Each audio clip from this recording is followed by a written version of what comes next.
Coming up, in Cardiff, we're called to the scene of a motorcycle accident and I fear the worst. This is one of those calls that could go either way. In Glasgow, recently widowed Irene is suffering severe chest pains. I'm still a wee bit breathless, Irene. You need to calm down, sweetheart, OK? It's OK. And the Devon Air Ambulance team struggled to get to the aid of a hiker who's fallen. The concern is whether or not you will be able to land over.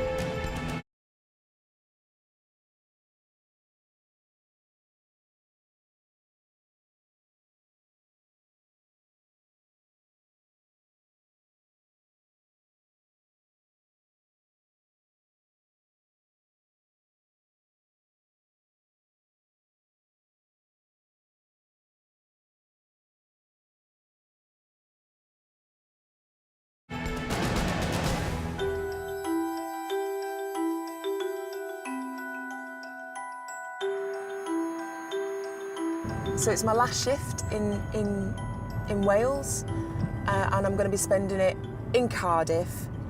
I feel a bit sad because you do feel like you're part of something really special. You know, you're part of a club that no one else is really allowed into, and I've enjoyed being a member of that club. I've enjoyed being part of their world. It's 8 a.m. and I'm back for one last time at Cardiff's Blackweir ambulance station. I'll be heading out with Paramedics supervisor Jerry Wilson, who's dedicated himself to the Welsh ambulance service for the last 29 years. We got a job? We've got a job. Perfect timing. We'll see you later. I've just had time to change into my high-vis jacket when an emergency call comes in. Right, first job of the day. A road accident in the northern part of the city. The only information I got is 2 vehicles involved. I've seen head-on collisions. I've seen countless amount of people being cut out of cars. My mindset is starting to be like the ambulance service. I'm bizarrely not thinking about it. Am I now becoming hardened to it? You're becoming more realistic to it. Wow, there's quite a few people on site, isn't there? Let's go and have a look. As a paramedic supervisor, Jerry's role is to assess whether there is enough ambulance crew at the scene to deal with the casualties.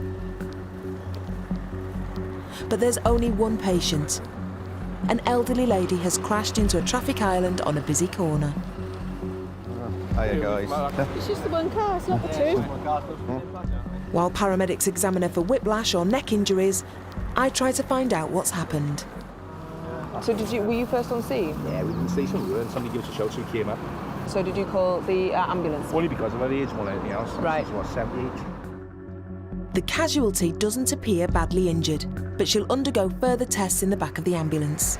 Apart from her car, she's okay and cars can be fixed. So that's good news.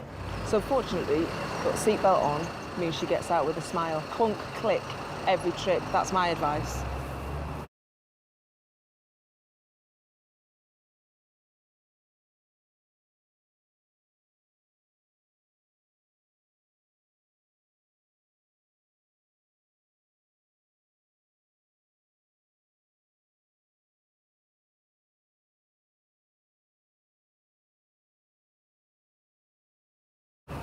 Don't walk into poles.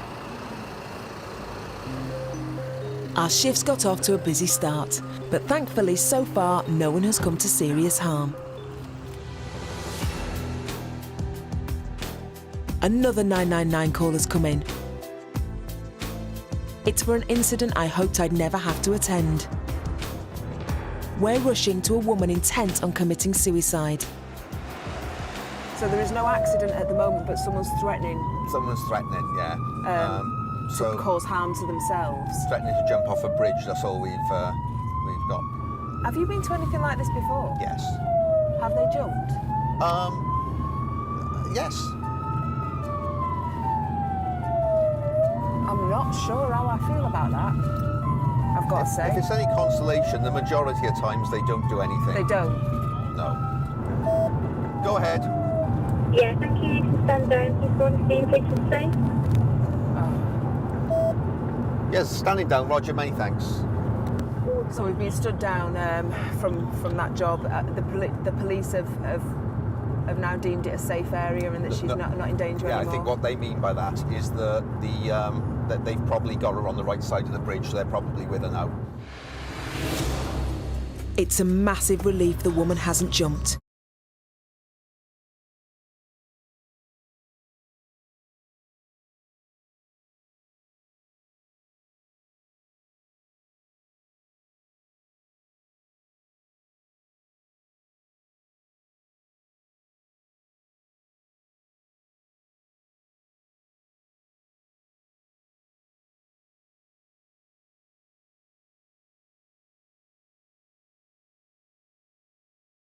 She's now in the safe care of the police. This afternoon, Wales are playing international rugby at the Millennium Stadium, which means more traffic on the roads. 999 road, activated. We've got another call. A motorcyclist has crashed and has been thrown 3 metres through the air, landing on his head. We need to hit the blue lights to get through the congestion. We're going to a man who's fallen off a scooter. Now, we don't necessarily know what the injuries of this gentleman are, but this is one of those calls that could go either way. Across the UK, the emergency services deal with over 28,000 motorbike casualties every year, accounting for 1 in 5 road deaths and serious injuries. 73-year-old pensioner Norman was on his way to a toy fair when he crashed. Right, were you knocked out at all? No? Good. What were you on the scooter, were you? Yeah? I hit the curb. Yeah? Okay. Do you have your helmet on? Yes. Good man. After being thrown off his bike, Norman smashed his face onto the pavement. You remember everything happening? Yep. Yeah. The scooter went down there. Yeah. I went forward. Over there. The flood mark over there. Right. You went about 3 metres. Luckily for Norman, 2 cyclists stopped to help and called the emergency services. So did you witness what happened then, No, or we didn't did you? see anything. We just literally came around the corner and he was lying on the floor. Someone else had stopped, but no one had a phone, so Andy phoned. Ah, right, okay. He has a bloody, bruised and possibly broken nose. There's quite a bit of blood on the inside of your helmet there. Did you have your visor down at the time? No. The visor was up? Yeah, it's gone down. But Jerry is looking for more serious injuries. He's concerned Norman might be concussed. Can I ask you a question, Norman? What's your memory normally like? Pretty good? Yeah. All right. Can I ask you how old you are? You can say no.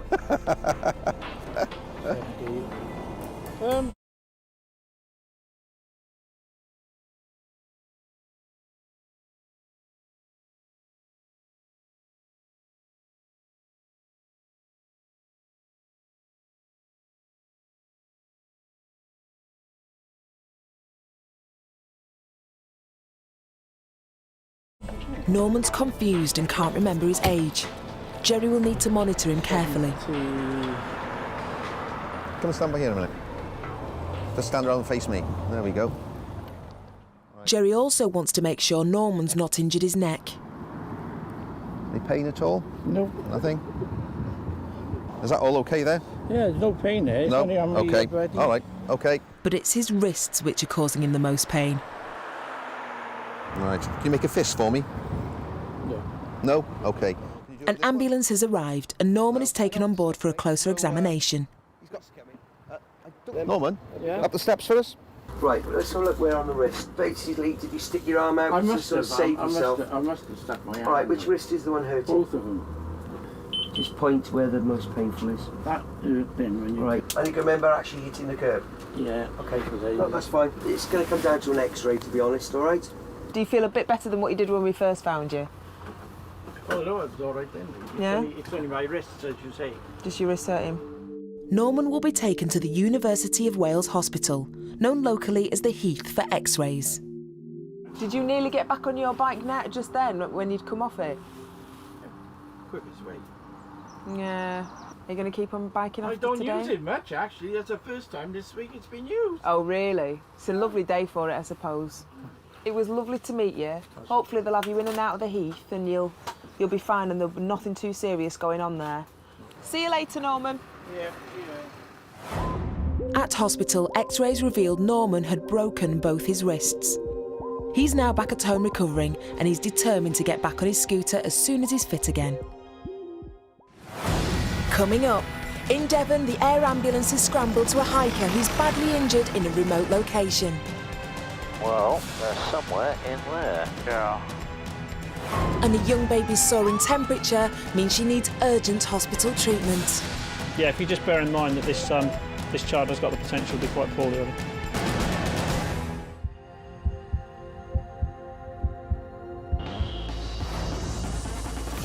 The UK Air Ambulance Service undertakes over 19,000 call-outs every year, and I've been there to witness them in action. On average, one takes off every 10 minutes. The helicopters are all funded by public donations. Their mission? Rescuing patients in hard-to-reach locations. At the Devon Air Ambulance base in Exeter, it's just after midday. The helicopter crew have been scrambled to a remote rural area.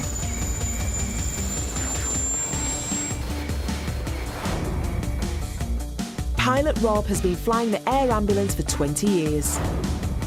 Paramedic Adrian has been in the service 27 years, 3 on the helicopter. While colleague Paul is a veteran of 20 years, 8 on the helicopter. A ground ambulance crew are already on scene with the casualty. We're going to a 65-year-old patient who has some kind of ankle injury. The land crew are actually with the patient and they have requested for us because of where they are, basically. The patient fell and injured himself on a country hike. He's a long way from the nearest road and unable to walk. Adrian contacts the ground ambulance crew for more details on the extent of the patient's injuries. Yeah, hi, this is Devon Air Ambulance coming to assist. We've got 2 minutes to run to you. Can you confirm you're on scene with the patient, please, over? Yes, that's affirmative, over. Any other items, other equipment you require, over? No, that's a negative. Our only concern is whether or not you will be able to land, over. Roger, yes, we'll keep you updated, so let you know what we can see, thanks. The air ambulance has reached the target area, but the terrain below is hilly and densely forested. The crew have the added problem of trying to spot the casualty from overhead. Well, they're somewhere in there. Yeah. There are some people over your right shoulder now. Yeah, I've got them up in the trees just on the top there. They're not waving at us, are they? Paul thinks he spotted the patient and the ground ambulance crew. He radios for confirmation. 2902, just to confirm you are looking at us now, just above you, over. The challenge now for pilot Rob is to find somewhere to land. He's aiming for a patch of open ground. Right, there is an area of bracken just to the north of them. Yeah. There is a bit of a slope there. A couple of small trees we're coming across now. Yeah. All good your side? Clear on my side, mate. Thank you very much. That's looking good. Just a few brimbles, nothing to worry about. That's good. I'm happy with that, guys. It's all yours, and down the slope, please. The helicopter has touched down within metres of the casualty. Adrian and Paul jump straight into action.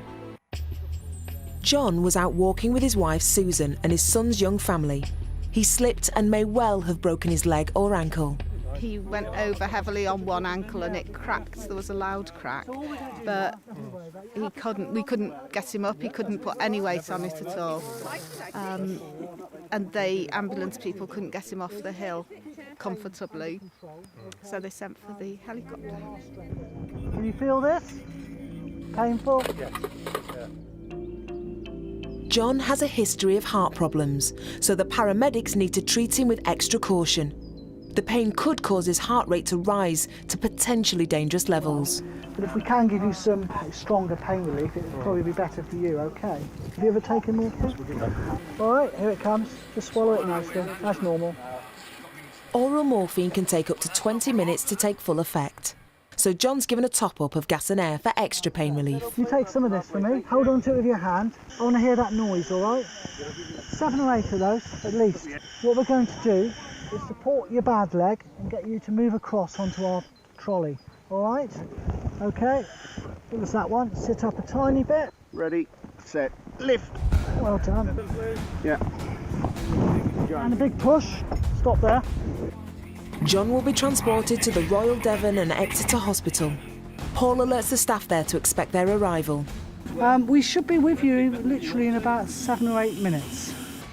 Okay, all doors and harnesses, guys. Just relax, John, okay. We're all secure in the rear, thank you. Hard secure on your left. Thank you very much. Lifting down 1303. We are heavy coming out of here, guys, so just be aware. Thanks. Throughout the flight, the crew constantly monitor John's breathing and heart rate. Rests are 24 rests. Thank you. Won't be long, John. We're landing in 1 minute now, John, okay? A little bit of vibration. Can you hear me okay? Yep. Okay. 100 feet. How you doing, John? All right? Okay. Good. Once the air ambulance touches down, porters are on hand to rush John straight into A&E. John underwent a series of x-rays. They revealed he'd broken his tibia and fibula, the 2 largest bones below the knee. He spent 6 weeks in plaster, but it will take months to make a full recovery. Back in the skies above Devon, pilot Rob and paramedics Paul and Adrian have been scrambled again in the air ambulance. This time to the Dartmoor home of an 81-year-old man with a history of heart problems. We've been given a call for an elderly gentleman who's suffering from chest pains. And crew request, we have an RRV on scene. A rapid response vehicle is already at the patient's house. But if the medics on the ground decide he needs hospital treatment, the air ambulance will take him there. Okay, that's it at 3 o'clock. All secure? Secure rear, thanks. Just make sure the tail's clear. Adrian and Paul head inside. Rapid response paramedic Lynn has already had time to make an initial assessment of the patient. Former forestry worker Bill is surrounded by his wife, daughter and granddaughter. Bill's had a kind of onset of chest pain, couldn't get a radial pulse or a carotid pulse initially. Oh, right. Bill was fitted with a pacemaker 3 years ago after a massive heart attack. His weak pulse could mean his heart's not pumping properly. There is, however, another possible explanation. His temperature, I've just done, is 39, so I'm wondering, because he's sounding a bit chesty, I haven't listened to his chest yet, whether he's got a chest infection. Bill's high temperature could indicate that his heart condition isn't the problem, and a chest infection could be to blame. This young lady's going to listen to your chest, is that okay? Yeah. Let's have a listen then, Bill. Nice deep breaths for me, in and out. And out. Yeah, breathe out, Bill. That helps. No, I can't hear much at all in there. Bill's daughter Jan put the call into the emergency services. My mum phoned me out to say that Dad wasn't very well, so I popped up and he did look really poorly, and I rang Chagford Health Centre to see if I could speak to a doctor, and they said ring 999. A ground ambulance crew have also arrived on scene. Bill is hooked up to the ECG machine, which should detect any abnormal heart rhythms. You might be going to the accident emergency department, or it could be going to the coronary care unit, okay, yeah? All depends on what this ECG says. The ECG results don't show any heart irregularities, so the cause of the chest pain is still unclear. Adrian doesn't want to take any chances. If you can do A&E, I think, Martin. So we'll follow you in, Dad? Yeah, hi. All right. Gentleman's got a sudden onset of chest pain, and we're not quite sure what's actually happening. There was a chest infection that's evolving, or whether it is cardiac-related problems. So we're going to get him into RDE Walford and go from there, really.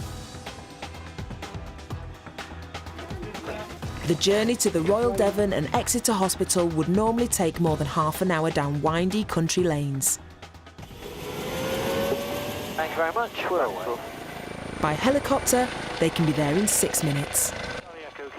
We'll be there, all right? During the flight, there's a worrying development. I'm a bit tacky, mate. On a bit tacky, is Bill's heart has become tachycardic, which means his heart rate has risen to abnormal levels. Yeah, he went up to about 160. I confirmed it on his radio. 4 minute guys, all secure? Yeah, all secure. Thank you. When he's taken into A&E, Bill is going to need urgent attention from the doctors. The medical staff think Bill was likely to have suffered a mild heart attack. Complications with his kidneys meant he subsequently lost a lot of weight.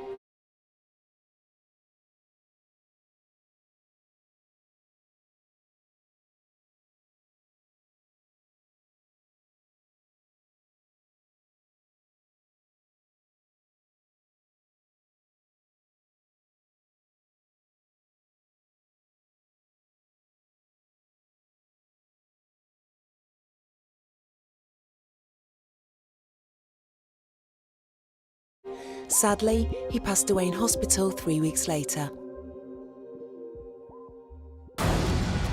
Coming up, the fire brigade are called to assist with a collision between a coach and a car on a busy junction. You can hear smashing of glass now as they start smashing all the windows in. This must be quite terrifying. And we find out what happens when a paramedic has an emergency. First thing I did was grab a load of dressings and a gauze.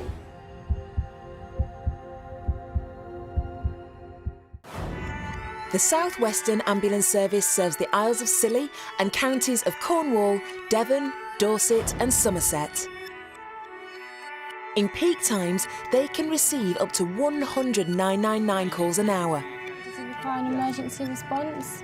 I'm on an early shift with the crew from Derriford Ambulance Base in Plymouth. On board this morning is Ian, who's been a paramedic for 16 years. And technician Mark, who's been with the service for a decade. The sun isn't even up and we are already out on a very serious call. There's been a road accident. There's been an RTC which is involving a coach versus a car. At the moment the car driver and the coach driver are on scene. I'm not sure whether or not they're injured, but it's been on a roundabout. It's just 6:45. So the roads are actually going to start filling up soon with people trying to get to work. When we arrive at the site of the road traffic collision, a fire crew and a rapid response paramedic are already on the scene, and the road is being cordoned off. The driver is still inside the car, but is conscious and breathing, and complaining of back and neck pain. Because of the fact that she's been hit by a coach, a decision has been made that they're going to take the roof off of the car to make sure that she gets out properly, because the force of the coach would have been, well, quite big. So we'll convey this lady into the hospital. Is she our patient? She will be, yes. You can hear smashing of glass now as they start smashing all the windows in. They'll probably come in with a thing called a teardrop in a minute, well, that's a big sort of piece of plastic in the shape of a teardrop. It goes in front of the patient, so when they smash the glass, you don't get the glass on the patient's face. Yes, this must be quite terrifying, this whole... It is for the patients. A paramedic is in the car with a patient, supporting a neck to keep it totally still and monitoring her pulse. He's got to try and keep her calm. The 10-man fire crew must now work together with perfect coordination to cut through the glass and prevent it smashing on the patient. It takes them 17 minutes to remove the roof. Because of the potential danger of spinal injury, the team use a spine board to keep the patient's back supported as they move her. It's going to be a bit of pushing, a bit of pulling, a bit of manhandling to try and get up the seat. If she's going up, obviously hopefully I'll bring the board down and then they'll go flat. It's been a textbook extraction. After a traumatic 40 minutes, the patient is safely out of the vehicle. The team must now get her into the ambulance and off to Derriford Hospital Emergency Department as quickly as possible to find out how badly she has been injured. Paramedic Ian monitors her all the way. Once the patient is safely in hospital, I want to hear more from the crew. So first call of the day, RTC. It's quite a rude awakening, that, wasn't it? It was a bit early, wasn't it, I suppose, yeah, but people going to work, etc. It's not unusual, to be honest. It's more often than when it's bad weather. Have you ever been in a car crash? Have you ever been on the other side of... No. Because that, you know, being in a car with those massive cutters, all these fluorescent jackets running around and the firemen and... That's why it's important for us to reassure people and to explain everything that's going on. But they always say about the noise when they're involved in an accident. they said the noise was just scary. Because also they're getting their head held forward, so you can't turn, you can't actually look to see where the noises are coming from. No. Right then, well, should we have some breakfast? Yeah, why not? We'll try to anyway. Yeah, maybe this is the start of one of those days. The woman involved in the car accident was taken to Derriford, where she was assessed and treated. I'm back on the road later that day. We've received an urgent call out to a toddler with a potentially serious head injury. The patient may only be 3.5 miles away, but we have to cross a river to reach her. Our only option is to catch a ferry. The ferry gets told by control that we're on our way, and so they hold the ferry for us. But we're going on a ferry to see a baby. Oh, she's 19 months old, and a little girl, and she's fallen and got glass on her face. Have they not got ambulances there? Right, okay. So the likelihood is that when we get there, we're going to be bringing the little girl back to the hospital. Our role is to serve as a backup unit in case the girl is critically injured and she needs urgent hospital treatment. Right, ladies and gentlemen, driver is in front of the bus. Can you be ready to move when we arrive at some point? We've got an ambulance on the back of the ferry.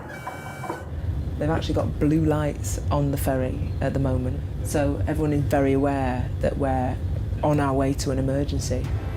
After a tense crossing, we're finally into a point.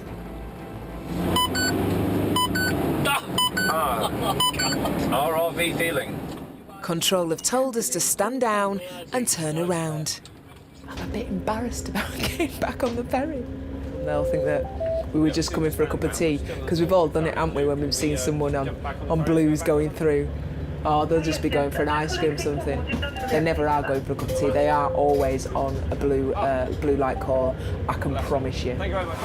Thankfully, the toddler was not seriously injured. She was treated by the paramedic of the rapid response vehicle and recovered at home. The next day, I'm back on shift at Derriford. This time with emergency care practitioner Bill, who has 25 years' experience in the ambulance service. With huge demands on emergency ambulances, Bill's job is to help save them valuable time. Bill, Yes. ECP, Yes. emergency care practitioner. Yes. You carry more kit than a regular ambulance? I do, yes. So what kind of extras do you carry? There's some extra 30 different drugs that we carry. Wow, okay. And they're mainly to prevent patients from going into hospitals, providing there's someone there to look after them. Right, well, let's go and save some people. Let's save some lives today. Hey, come on. Hey, come on. It's not long before a call comes in. A 5-year-old boy has sustained a head injury after a fall whilst playing with his mother and sister in a remote area of Dartmoor. But there's an added factor I hadn't been expecting. Now, this isn't just any child, is it? No, not at all. No, one of my colleagues rang me on the mobile to say that his little boy has sustained a head wound that needs closing. It seems that paramedic Ian, who I spent yesterday with, is the person making the emergency call. Can't believe it. We arrive at the house. 5-year-old Sam's head is injured, but not badly. Mum Adele explains what happened. We were coming down the moors. He was scooting down. Right. Went sideways, flat on his back. It was green. Right. I saw his head bang, Oh, and then he lifted his head, and there was just this little rock sticking up from the ground. So, and it was a corner. Whilst Ian's job as a paramedic meant he has the skills to clean the wound, he's not been trained to do wound closures. Living 12 miles away from a hospital, he had to call on his colleagues for help. As an ECP, Bill can provide on-the-spot emergency treatment.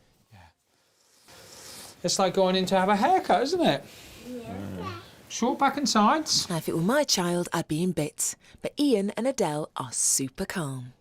What happens at home when an accident like that happens? Are you dad first or are you paramedic first? What? I think paramedic first. The first thing I did was grab a load of dressings and a gauze and my scissors. Right, raise your hand. And jumped in the car to go meet her. But you get a little gut twist in your tummy. It's closed, mate. You can have a look if you like. Fantastic. We're done. Good lad. Luckily, on this occasion, Sam's wound isn't serious. But it's nice for me to glimpse a more personal side to the paramedics I've only seen in their high-pressure roles. Generally, do you share in what he does, or is it very much that he goes to work and when he comes in, it stops at the door, don't really talk about it? Not at all.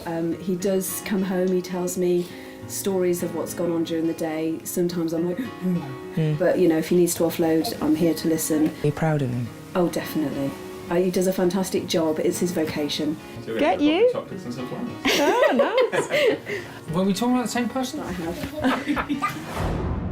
Sam's wound healed after a few days, and it hasn't put him off his dream of becoming a doctor when he grows up. Working with the Scottish Ambulance Service, I spent a lot of time in Glasgow, a city I didn't know that well before.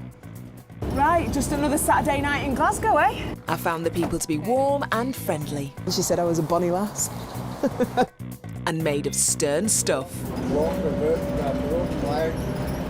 You've walked about with a broken leg.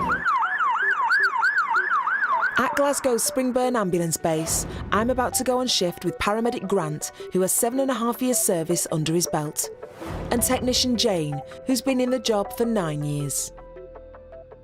You got a job? Yeah. Where are we going? The call is to an address on the eastern side of the city. Right. Right, There we are. Right, me, Jane. All the girls see. So we're on our way to a woman who's got chest pains, but at the moment we don't know how old she is. She could be in her early 30s, she could be 90. Chest pains are always a concern for the paramedics, particularly if the patient is elderly. The worry is that we could have a heart attack on our hands. When we get to the address, we find 80-year-old Irene struggling to breathe. Irene's recently been widowed. Her GP, Dr. Mohammed, was called by her home help. Irene, she's 80 years old. She's got a history of heart failure, high blood pressure, and history of angina. She's got GKN3. I'm just relieved Dr. Mohammed was here quickly enough to call for an ambulance. Irene, sweet, we're going to do a couple of wee checks, okay? Your blood pressure and various things like that, okay? What's the case? What's Well, the lady's got a history of heart failure, hypertension, sort of various other medical conditions. She's complaining of increased breathlessness today, so we're just doing a full ECG of her heart and pulse and everything. It's now an anxious wait for the electrocardiogram to reveal whether Irene's chest pains are angina-related or early symptoms of a heart attack. You still a wee bit breathless, Irene? Grant has got the results of the ECG. Nothing new then? Nothing new. Except the increased breathlessness. Nothing new. It's not as serious as everyone feared. Irene's existing angina condition is to blame for her symptoms, but Grant still needs to stabilise her breathing, so he puts her on oxygen. There we go, see that sorts your breathing out a wee bit, pal, okay? That's you, nice and easy. Grant and Jane transport Irene to the waiting ambulance. There we go. Irene is taken the 3 miles to the Glasgow Royal Infirmary. She's admitted straight away and will undergo thorough tests to get to the bottom of her condition. After 2 weeks of treatment, Irene's chest pain disappeared and her breathing gradually returned to normal. Following her latest stay in hospital, she was delighted to return home. Coming up, as my time with the ambulance service comes to an end, a man has collapsed in his flat. Mr. Glover, is it? I think I've been here before, Mr. Glover. And baby Gracie needs an ambulance, fast. This child's got a temperature of 40 plus. If I could have backup on bleed, please.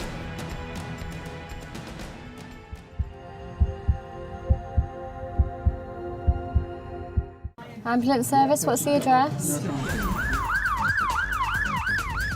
My time with the ambulance service has been an emotional and eye-opening experience. 3 of them? 3 boys. 3 boys hit you? Honestly, I can't tell you, I'm so angry. I've worked with some incredibly dedicated people. Good job, well done. And met some memorable patients. There's a man at the bottom of a bloody hole. They've got their own life to live. They don't want to live it looking after me.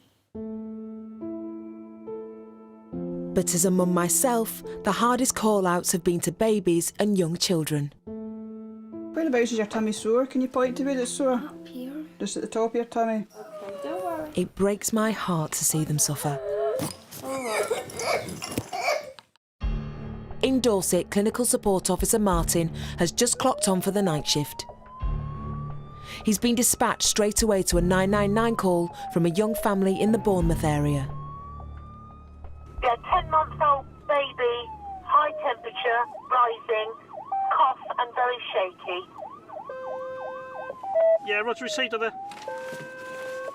Yeah, we're off to a 10-month-old child with a high temperature who is had a cough and a cold and is shaking. With 24 years' experience under his belt, Martin knows what to expect when he arrives. With children, you always have to remember that you've got more than one patient because obviously the parents are very anxious as well, and that anxiety of the parents will be picked up by the child, especially very young children. The ambulance service treat calls to overheating babies extremely seriously. There's always the possibility of complications. Arriving at the address, Martin's led upstairs. When 10-month-old baby Gracie started shaking, her worried mum and dad called 999. So, what's been happening? She's been kind of on and off all day. Yeah. She hasn't had a temperature though, she's just kind of a bit snotty. Yeah. In the last hour her temperature went to 39.8 and she's Yeah. just still kind of lethargic. Okay. Just like, oh. A baby's temperature should be around 36.5 degrees.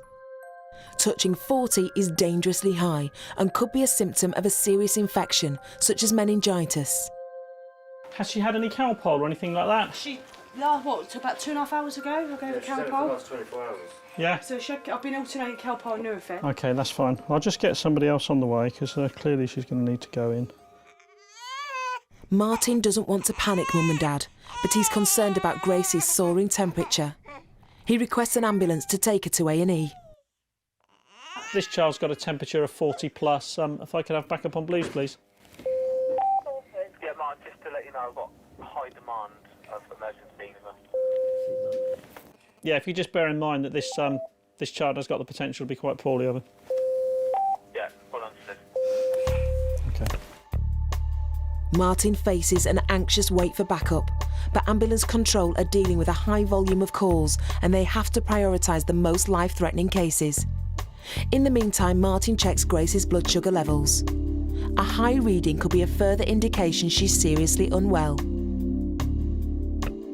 I want to do a little blood test in her heel. Now, she's not going to like this. Taking a small sample of blood is a further ordeal for poor little Gracie.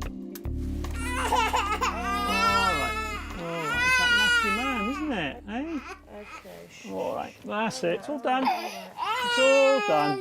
All done.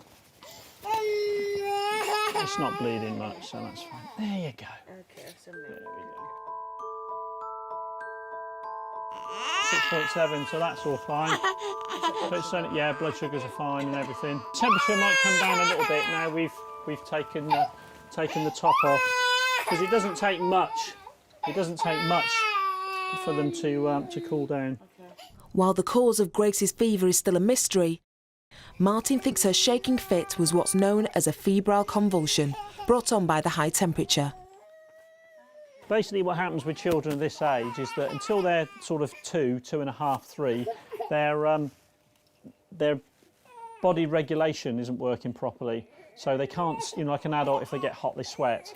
That doesn't happen with children. So the way of them actually getting rid of a temperature is to actually sort of start shaking and start fitting. That's quite common to see in very young children. But when you see it, as a parent, it's really, really scary. Gracie's still running a temperature of over 39 degrees.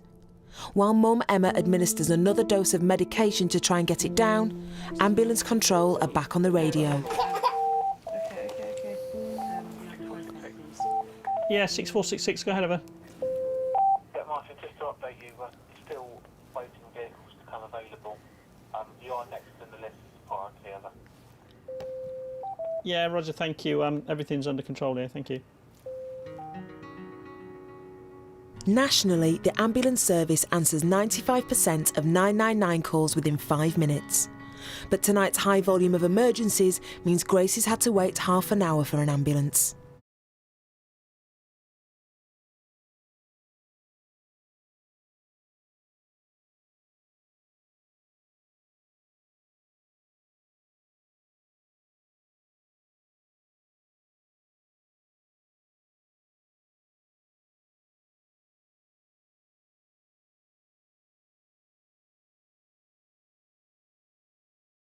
Hello there. Hiya. This is Gracie. Gracie is 10 months old. She's had the sniffles for about the last 24 hours. But worryingly, the medication doesn't seem to be working. I've just taken the temperature again, it's 40.3. So we're not making much headway at the temperature. While Dad Joe is staying behind to look after Gracie's 5 older brothers and sisters, Mum is accompanying her in the ambulance to the nearby Poole Hospital. Gracie will undergo blood tests to try and establish the cause of her temperature. Yeah, the fact that her temperature didn't drop is something to be a little bit concerned about. It still wasn't coming down as much as I would have liked. So it could be just a single point that she's only having the actual high temperature and nothing else going on. But obviously we just need to be aware and monitor that, which is why it's important that she goes to hospital, because there could be some other complications that aren't showing at the moment. Gracie was diagnosed with a viral infection. After spending the night in hospital, the doctors managed to get her temperature down. She was discharged the next day.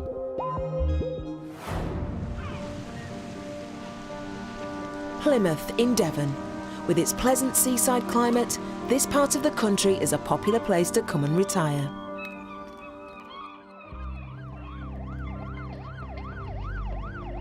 I'm heading out for one more shift with ambulance crew Dom and Steve.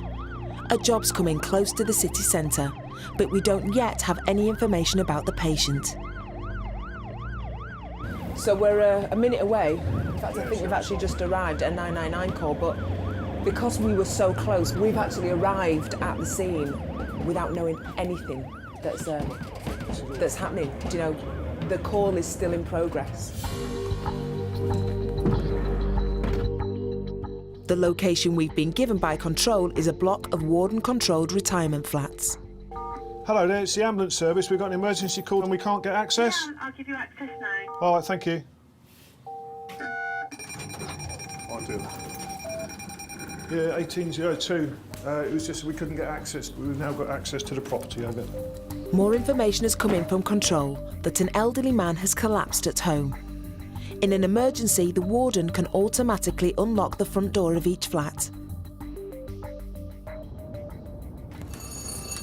Hello, ambulance service. Dom's concerned. He knows the patient is extremely frail. Mr. Glover, is it? I think I've been here before, Mr. Glover. I know this probably sounds a silly question to you, but you're normally fit and well? You know how old I am, don't you? You're probably in your 90s, aren't you? 98. I thought you were, Goodness yeah. me. Well, how did you end up on the floor then?